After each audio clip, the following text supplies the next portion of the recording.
मंत्र लिखते हुए, मगर उसका हेयर स्टाइल चेंज हो गया है।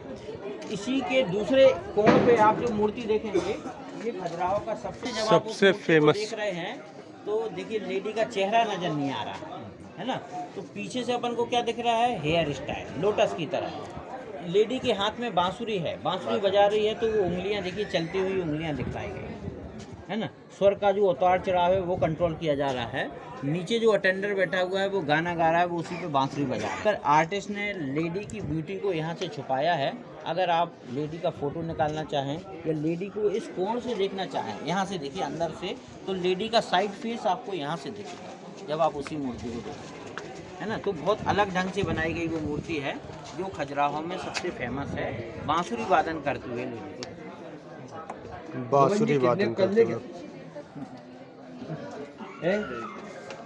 अब देखिए उसी के बीच में जो मूर्ति है, जो त्रिशूल और सर्प लिए हुए है ना, वो शिव जी का है। उसी के दूसरी तरफ एक मूर्ति देखेंगे तो लेडी का हेयर स्टाइल देखिए, क्लिप लगा हुआ है देखिए, और उसके हाथ में एक ब्रश है, वो चित्रकारी कर रही है ना। तो यहाँ पर आपने देखा सुबह से शाम तक की जो एक्टिविटीज़ हैं वो लेडी के माध्यम से यहाँ पर दिखाई गई। मतलब अपना गृहस्थ जीवन है, गृहस्थ जीवन के सारे पहलू को मंदिर में बाहर दिखाया गया है। तो कहते हैं कि ये सारी चीज़ों को मंदिर के अंदर नहीं ले जाना चाहिए। अंदर जो है, जब आप इच्छाओं को छोड़ के जाएंगे तभी आपका भक्ति में मन लगेगा। तो अभी आपने जो इच्छाओं वाला जीवन देखा, उसको देखा, समझा, और अब उसको छोड़ना है, क्योंकि अब अपन को मंदिर के अंदर चलना है। तो आपने सुने होंगे दुर्गा शक्ति काली, दुर्गा जी हैं ये। दुर्गा जी के 10 हाथ हैं, नीचे शेर बैठे हुए हैं, हर हाथ में कोई ना कोई वेपन्स हैं, और एक हाथ आशीर्वाद के लिए उठा हुआ है। तो यहाँ सभी लोग शूज उतारेंगे, है ना। मोजे अलाउ हैं, जूते बस उतारना है, अंदर चलेंगे। अब आगे अंदर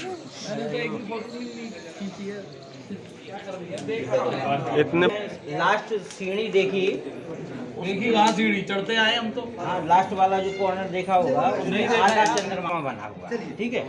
तो आधा चंद्रमा जो है वो आधे ज्ञान को बताता है। अपन लोग सभी लोग जो है वो अर्ध ज्ञानी है भाई।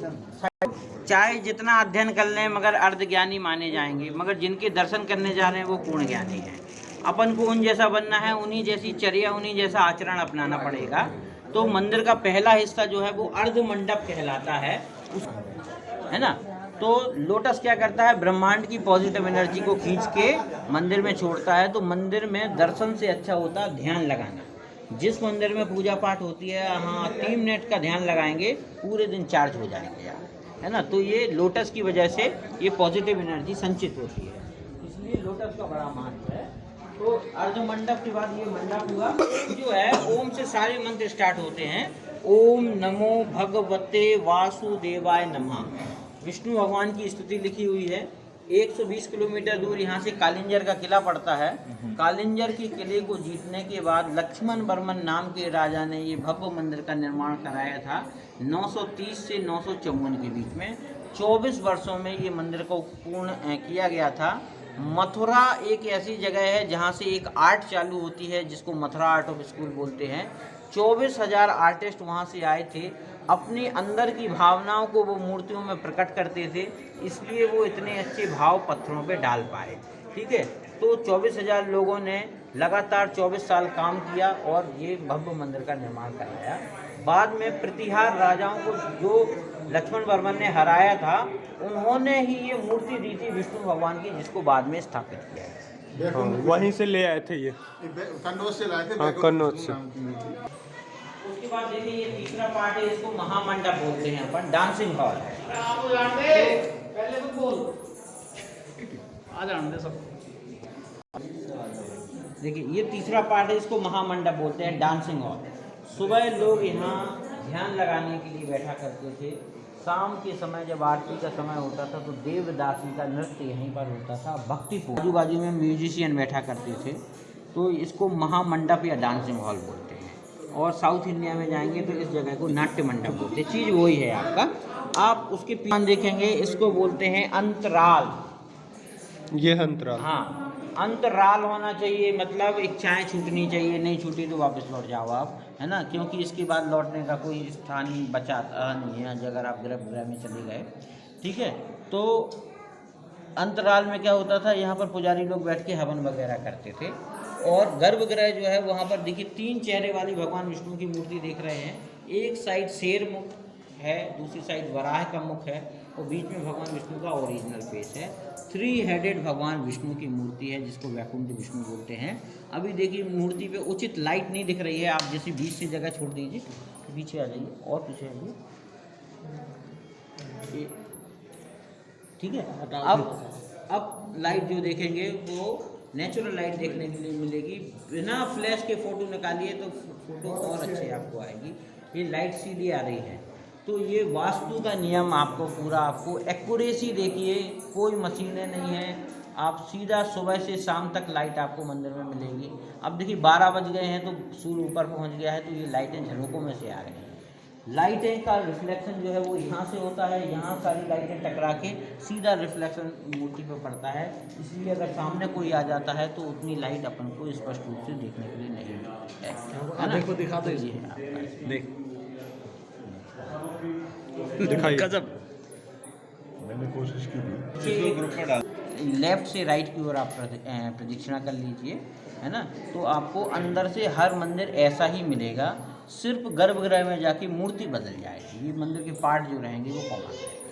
तो संधार कंधार भी तो कह रहे थे ना। संधारा और निरंधारा जो शैली होती है, जिसमें प्रदक्षिणा है वो संधारा और जिसमें नहीं है वो निरंधारा, ठीक है। तो तीसरा मंदिर जो आपका देवी जगदम्बिका, उसमें परिक्रमा नहीं है, वो निरंधारा।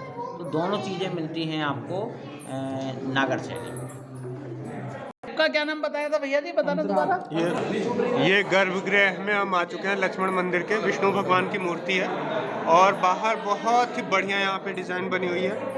सूर्य की डायरेक्ट किरण आती है, सूर्य की सीधी किरण आती है। 3 मुखी ये मूर्ति है और बोलो भगवान विष्णु की जय जय जय। ये गर्भगृह है किसी के पास। ये देखिए ये अंदर का गर्भगृह है, थोड़ा लाइट मूर्ति पे तो पूरा उजाला जा रहा है पर साइड में नहीं जा रहा है। साइड को देखने के लिए हमने मोबाइल जलाया लेकिन साफ नहीं दिख रहा फिर भी। प्रोफेसर साहब, ये है गर्भगृह और गर्भगृह के अंदर का दृश्य और ये है मूर्ति का मुख्य। अच्छा वाह।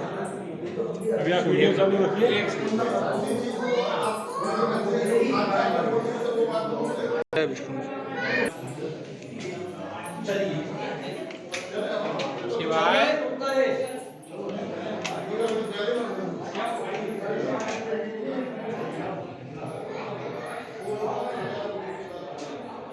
देखिए ये मूर्तियों को, मंदिर के भीतर का है, सारंग शैली का। ये सीढ़ियाँ बनी हुई हैं, 2 खंभे, खिड़कियाँ हैं, झरोखे हैं और मूर्तियाँ हर तरफ हैं। ये नरसिंह भगवान की मूर्ति और आगे मूर्तियों को खंडित भी किया गया है काफ़ी। ऊपर पूरी डिज़ाइन बनी है। ये देखिए। अब चलते हैं दूसरे मंदिर की तरफ।